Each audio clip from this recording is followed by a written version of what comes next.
The Tragedy of Ginger Baker, born Peter Edward Baker on August 19, 1939, in Lewisham, South London, is a complex tapestry of unparalleled musical innovation, self-destructive tendencies, and a life marked by conflict that extended beyond his death on October 6, 2019.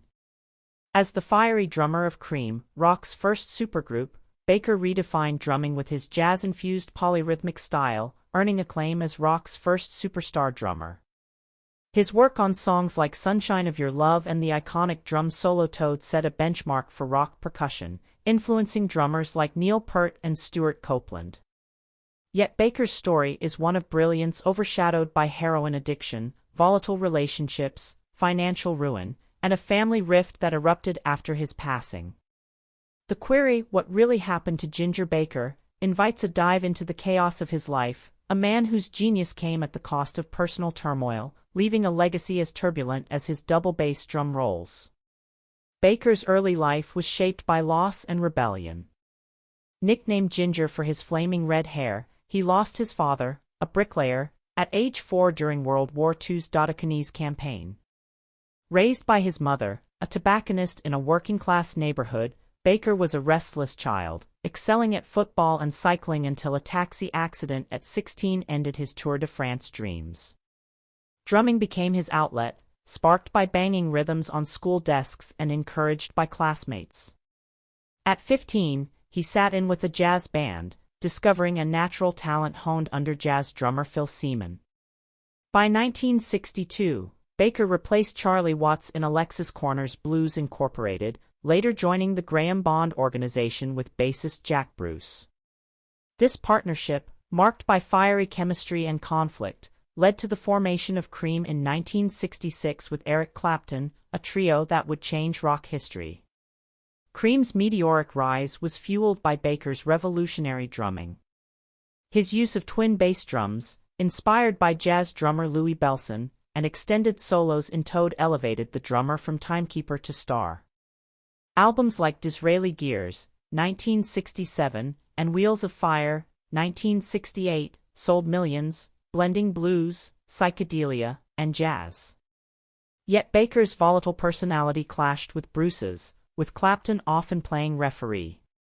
The band's 1968 breakup, despite global success, was driven by these tensions and Baker's heroin addiction, which began in the 1960s and plagued him for decades. His ego and temper, as seen in the 2012 documentary Beware of Mr. Baker, where he struck director Jay Bolger with a cane, made him both magnetic and difficult. Baker's insistence on being a jazz drummer, not a rock star, underscored his disdain for the music industry, once barking, "I don't listen to music," comparing it to a bus driver vacationing by driving. Post-Cream, Baker's career was a whirlwind of ambition and instability. In 1969, he formed Blind Faith with Clapton, Steve Winwood, and Rick Gretsch, but the supergroup dissolved after one album. His 1970 project, Ginger Baker's Air Force, a 10-piece jazz rock ensemble, showcased his love for African rhythms but collapsed due to poor sales and financial mismanagement.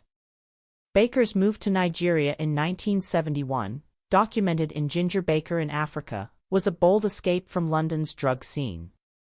He built Batakota Arc Studios in Lagos, collaborating with Fela Kuti on Live 1971, and aiding Paul McCartney's Band on the Run 1973, though disputes over payment soured their relationship. Despite these achievements, Baker's heroin use persisted, and a near-fatal cocaine overdose in 1970 highlighted his fragility. The 1970s and beyond saw Baker's fortunes ebb. His hard rock band Baker Gurvitz Army, 1974 to 1976, fizzled after 3 albums. Financially destitute, he sold drugs to survive, leaving his first wife, Liz Finch, and their 3 children, Nettie, Lida, and Kofi. His second marriage in 1983 ended quickly, and a third in 1990 preceded a move to Colorado, where he pursued polo and lived on a ranch from 1993 to 1999. There he founded the Mile High Polo Club, blending jazz and polo with figures like Hunter S. Thompson. but visa issues from past drug charges forced him out. Baker's 1993 Cream induction into the Rock and Roll Hall of Fame and 2005 reunion concerts offered brief revivals, but his bitterness over royalties, Bruce and lyricist Pete Brown claimed most, lingered. Baker's later years were marred by health struggles and isolation. By 2013, he battled chronic obstructive pulmonary disease, COPD, from smoking, degenerative osteoarthritis causing chronic back pain, and heart issues requiring open-heart surgery in 2016. Living in a fortified South African compound, then Canterbury, England, with his fourth wife, Kudzai, Baker was frail, relying on morphine. As depicted in Beware of Mr. Baker, he performed into his 70s with Jazz Confusion, releasing Y? 2014, but his body betrayed him. On September 25, 2019, his family announced he was critically ill. He died peacefully in hospital on October 6, 2019, at 80, from COPD complications, as confirmed by daughter Nettie. The what really happened of Baker's story extends to the chaos after his death. A family feud erupted between Kudzai and Baker's children, who missed his funeral, claiming they weren't informed until the last minute. Kudzai, in a 2020 Daily Mail interview, suggested most of Baker's estate would bypass his children, sparking a will dispute. Nettie had previously accused Kudzai of coercive control, a claim Baker denied, leading to estrangement. Kofi, a drummer in a Cream tribute band, told Rolling Stone in 2018 that Baker was dead to me, citing his father's neglect and heroin-fueled ego. This rift, reignited by Baker's death, underscores the personal cost of his choices, a man whose genius alienated those closest to him.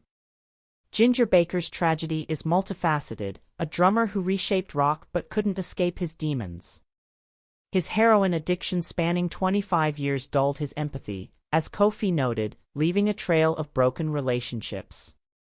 His financial recklessness, squandering Cream reunion earnings on horses, reflected a disregard for stability.